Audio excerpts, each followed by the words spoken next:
Hi, Roy here on my channel. Roy Reads Anything, and anything including vintage science fiction, because it is July and it is Rocket Summer.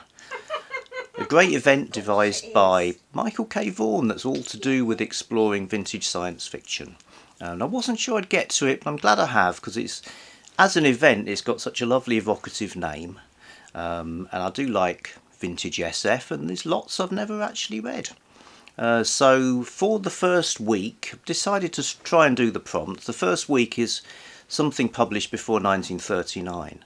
So that could be right back to like the 1600s or something. But I actually went for something that's from, I think, 1928. The Skylark of Space by E.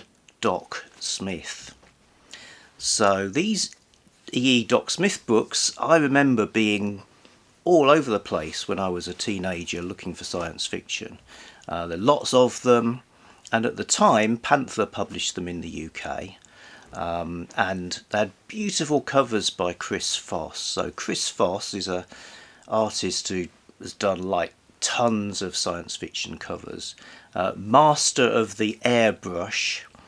And what you get with Chris Foss almost invariably are spacecraft that look enormous, lots of little tiny windows on them, maybe giant buildings and structures or planets. Things might be exploding or just flying around. And this was no exception. You got this titanic structure and some spacecraft flying around in the background, which is great, but it doesn't really tell you much about what to expect from the book. I'm not sure if I ever picked it up at the time. I may have done, but I guess it probably would have put me off at the time, I think. So what did I find reading it now? Well, the first bit is all about invention. So there's an inventor who discovers this way of creating like vast amounts of energy through chemistry. So he invents this fluid that if you add it to copper, it starts to eat the copper away and creates like ridiculously huge amounts of energy.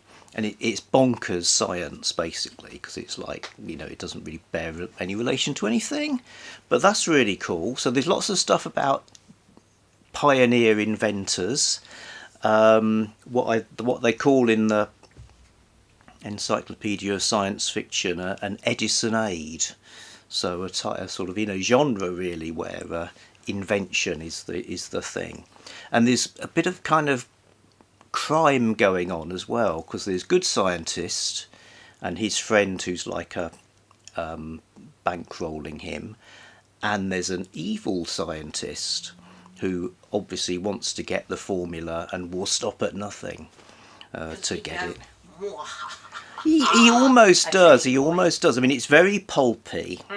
So the people have got like muscles, and they're the hero. The good guys are like omnicompetent. One of them can even sing really well.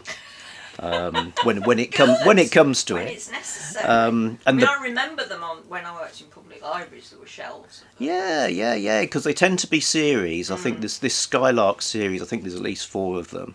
Lensman series. There's loads more. And there's another family something. Yeah. So first bit is this invention thing, and they're kind of making a spaceship and quite casually deciding to privately go into space. Which is, it's a bit like Reed Richards in the Fantastic Four, you know, let's have our own little space race in secret. And they end up flying off into space with the baddie with them. So there's jeopardy, and their girlfriends. But these girlfriend women, they're good, they're feisty, they'll kick the baddies and fire guns and all sorts of cool things. So there's this weird little group flying through space, and you begin to see why this is like seminal space opera, despite being very clunky in lots of ways, because there's a section of going to different planets and different things happen. Should point out this was in magazines to start with before it was turned into a book, And yeah, you know, sense of wonder, check. You've got planets with dinosaurs and planets with sort of weird effects of nature. Yeah, so there's visiting multiple planets, there's all the excitement of that. There's a big romance going on, in fact 2 romances, which are described in quite a purple way. So again, you know, it's sort of good pulpy stuff. Then the final third is kind of there's big space battles. And there's that thing where rather queasily the human goodies side with one race that's fighting another race, and it's like, let's obliterate that other race, and the other race are like completely, you know, you can just blast them to atoms, nobody cares.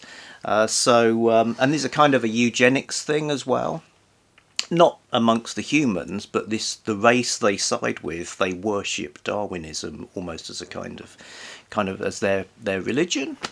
So make of that what you will. So all of that happens. There's a wedding in space. There's, you know, and it's set up for the future because the baddie's still alive. And how's that going to work out? So I have read an E.E. Doc Smith book. I very much doubt it's prime material from him. He did actually have a PhD though. Did he? Yeah, chemical engineering. Oh, blimey.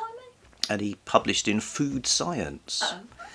Interesting. Yes, so these were the days when science fiction had a lot of science in it, and that's part of it. And the sciences, not like now when the sciences might be sort of weirdy quantum physics stuff or psychology or certainly biotechnology.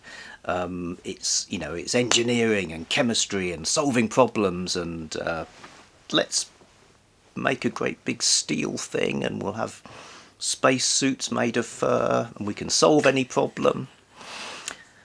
So yes, good stuff. Rocket Summer is propelling out of this achieved escape velocity for me. I'm looking forward to making some more picks for these other early eras before it all went new wave and stuff like that in the 60s. E.E. Doc Smith. Yes. When was it published? J. Doc Barnsley. When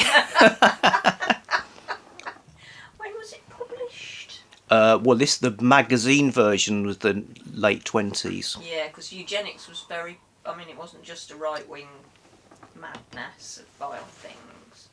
Left thought it was a great idea as well. There's been a lot of pro-eugenics talk around. Yeah, it'd be interesting to see if any of that gets altered in subsequent publications.